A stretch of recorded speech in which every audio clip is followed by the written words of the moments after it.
this day praises be unto you, for you are the Lord, our healer. Pagbasa mula sa aklat ni Propeta Isayas. Ito ang sinasabi ng Panginoon. Narito ang tubig, mga nauuhaw. Ang mga walang salapi ay kumuha rito at bumili ng pagkain. Hali kayo at bumili ng alak at gatas. Bumili kayo, ngunit walang bayad. Bakit ginugugol ang salapi sa mga bagay na hindi nakabubusog? Bakit inuubos ang pera sa mga bagay na walang halaga? Makinig kayo sa akin at sundin ang utos ko, at matitikman ninyo ang pinakamasarap na pagkain. Pumarito kayo. Kayo ay lumapit at ako'y pakinggan. Makinig sa akin nang kayo'y mabuhay. Ako'y may gagawing walang hanggang tipan, at ipalalasap sa inyo ang pagpapalang ipinangako ko kay David. Ang salita ng Diyos. Salamat sa Diyos. Salmong tugunan, pinakakain mong tunay kaming lahat, o may kapal. Ang Panginoong Diyos ay puspos ng pag-ibig at lipos ng habag. Banayad magalit, ang pag-ibig niya'y hindi kumukupas. Siya ay mabuti at kahit kanino'y hindi nagtatanggi. Sa kanyang nilikha, ang pagtingin niya ay mamamalagi. Pinakakain mong tunay kaming lahat, o may kapal. Tanging Panginoon ang inaasahan ng tanang nabubuhay. Siyang nagdudulot ng pagkain nilang kinakailangan. Binibigyan sila ng sapat, hindi nagkukulang.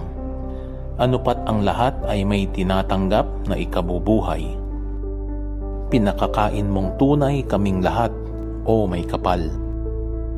Matuwid ang Diyos sa lahat ng bagay niyang ginagawa. Kahit anong gawin ay kalakip doon ang habag at awa. Siya ay nakikinig at handang tumulong sa lahat ng tao. Sa sino man taong pagtawag sa kanya'y tapat at totoo. Pinakakain mong tunay kaming lahat, o may kapal. Pagbasa mula sa sulat ni Apostol San Pablo sa mga taga-Roma.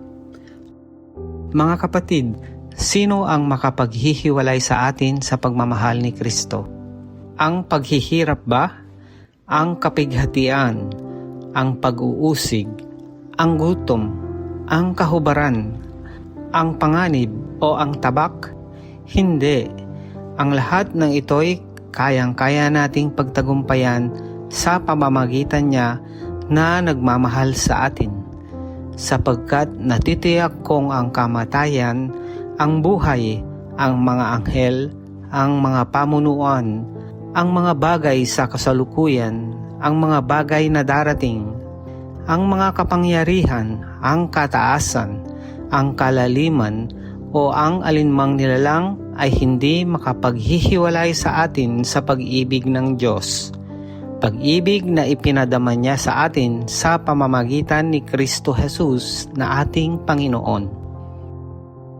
Ang salita ng Diyos. Salamat sa Diyos.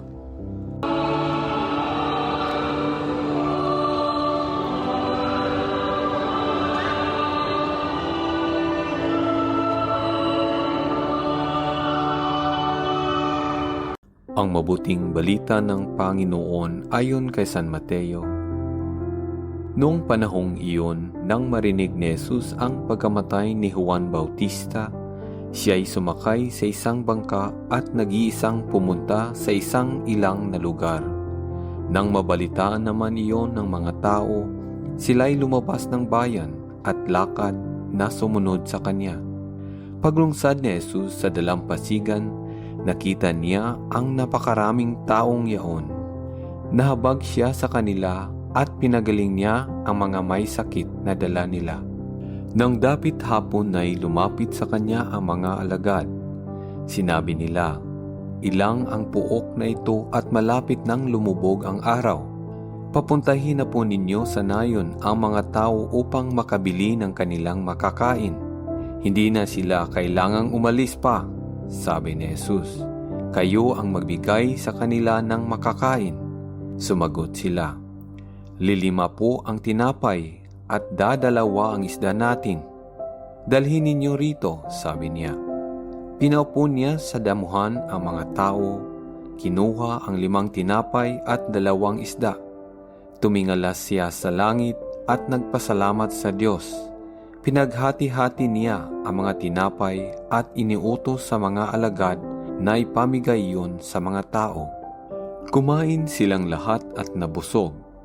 Tinipon ng mga alagad ang lumabis at sila'y nakapuno ng 12 bakol ng hati-hating tinapay. May 5,000 lalaki ang kumain, bukod pa sa mga babae at mga bata. Ang mabuting balita ng Panginoon, pinupuri ka namin, Panginoong Hesukristo. We put our trust in you, for you